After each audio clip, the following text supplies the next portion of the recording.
कल आजकल के सभी श्रोताओं को बकुलगढ़ का हार्दिक अभिनंदन। बीते हुए कल की यादें और आने वाले कल की कल्पना को हम आज में महसूस करते हैं। यही है ज़िंदगी की हकीकत। मैं जो बातें आपसे शेयर करूंगी, आपने उनको कभी ना कभी सुनकर, देखकर, पढ़कर एहसास ज़रूर ही किया होगा। एक भिखारी सुबह सुबह उठा, अपनी झोली को कंधे पे टांग कर भीख मांगने निकल गया। साथ ही चावल के थोड़े से दाने अपनी झोली में घर से ही डाल लिए। देने वालों को थोड़ी हिम्मत होती है कि चलो इसको औरों ने भी दिया है। रास्ते पर आया तो सामने से उसे राजा का स्वर्ण रथ सूर्य की किरणों में चमकता हुआ दिखाई दिया। उसने सोचा, आज तो मेरा धन्य भाग, आज मेरे भाग्य खुल गए। आज तो राजा के सामने झोली फैला दूंगा और मांग लूंगा। अब राजा ही सामने आ रहा है। द्वार से तो कभी भीतर जाने का मौका मिलता ही नहीं था। द्वारपाल द्वार से ही भगा देते थे और अब तो राजा रास्ते पर ही मिल गए हैं। तो वह बीच में खड़ा हो गया। रथ रुका। राजा ने न केवल उसे अपने पास बुलाया, बल्कि खुद रथ से उतर के नीचे आया। लेकिन राजा को अपने इतने पास देखकर वह घबरा गया। कुछ याद ही नहीं रहा। अवाक ठगा सा रह गया।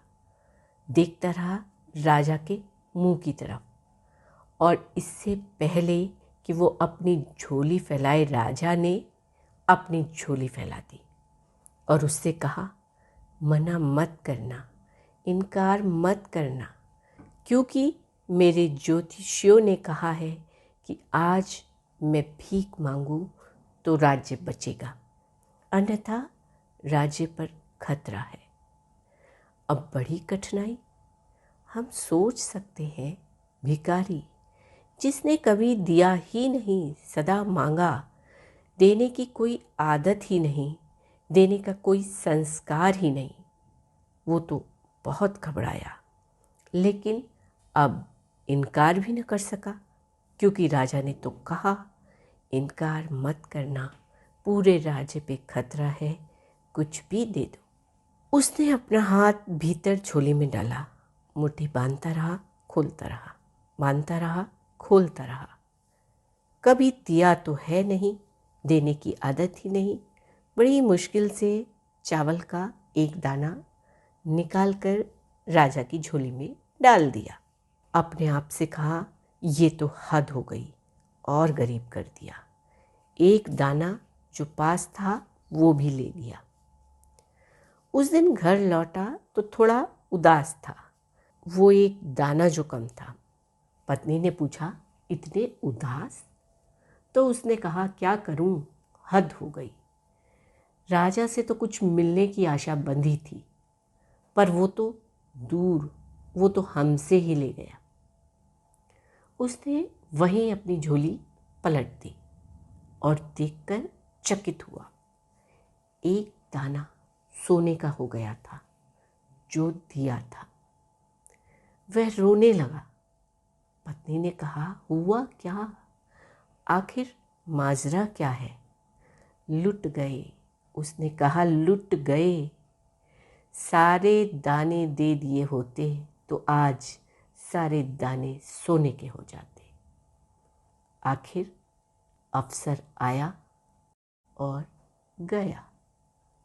कहते हैं, आपके हर कर्म का फल आपको इसी जीवन में किसी न किसी रूप में अवश्य प्राप्त होता है। जीवन ना तो दुख है ना आनंद, वैसा है जैसे आप इसे बनाते हैं। कर्मों की प्रणाली निरंतर चलती रहती है। कर्म, अपराध और दंड की कोई बाहरी व्यवस्था नहीं है, बल्कि यह आपका पैदा किया हुआ एक आंतरिक चक्र है। चाहे आपका शरीर और मन नष्ट हो जाए, फिर भी कंप्यूटर की हार्ड डिस्क की तरह आपकी जीवन ऊर्जा पर कर्म की छाप कायम रहती है। एक छोटा सा प्रयास है कुछ बातों को आपके साथ साझा करने का। आशा करती हूँ मेरे साथ जुड़े रहने के लिए। आप कल आजकल को सुनते रहेंगे। सुनने के लिए YouTube पर सब्सक्राइब करें और फेसबुक पेज को फॉलो करें। साथ ही लाइक और शेयर करना ना भूलें। मेरी आवाज़ ही मेरी पहचान।